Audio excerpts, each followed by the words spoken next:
I love the Muslims. I think they're great people. Many Muslims fell for Trump's promises. When he ran for president, he claimed he'd champion Muslim rights and bring peace to the Middle East. Some prominent Muslims even backed him, perhaps because the alternatives seemed worse.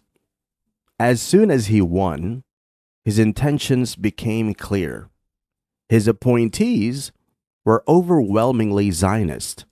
Let's break it down.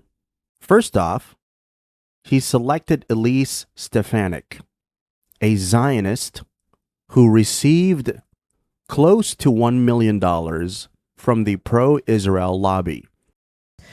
As long as I serve the American people, I will defend George Washington's vision of religious pluralism and freedom. Today, this means crushing anti-Semitism at home and supplying the state of Israel with what it needs, when it needs it, without conditions to achieve total victory in the face of evil. He also appointed Kristi Noem as his Secretary of Homeland Security. For those who don't know, she was the one who passed the law saying that any criticism of Israel should be labeled as anti-Semitism. Thank you for being here to honor such a special occasion where we sign a bill that will define anti-Semitism and how we can continue to make sure that we're standing against acts of hatred and standing in solidarity with our Israeli community and the Jewish people. But that's not all.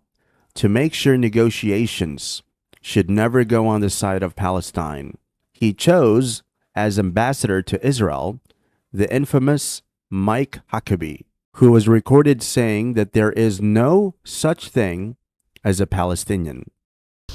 Basically, I mean, there really is no such thing as, and I have to be careful in saying this because people will really get upset, there's really no such thing as a Palestinian. There's not. Arabs and Persians, you don't have, you know, and there's such complexity within that. There's really no such thing.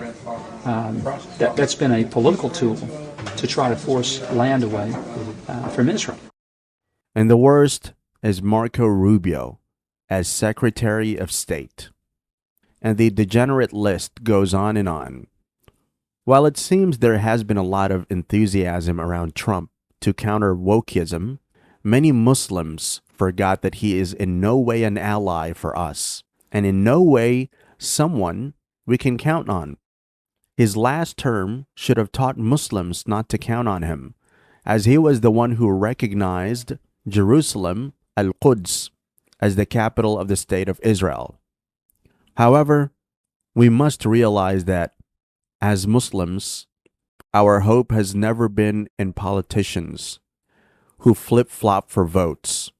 Our trust is in Allah, the one who doesn't break promises or leave the oppressed unheard. Trump can play his games, make his appointments, and tweet up a storm.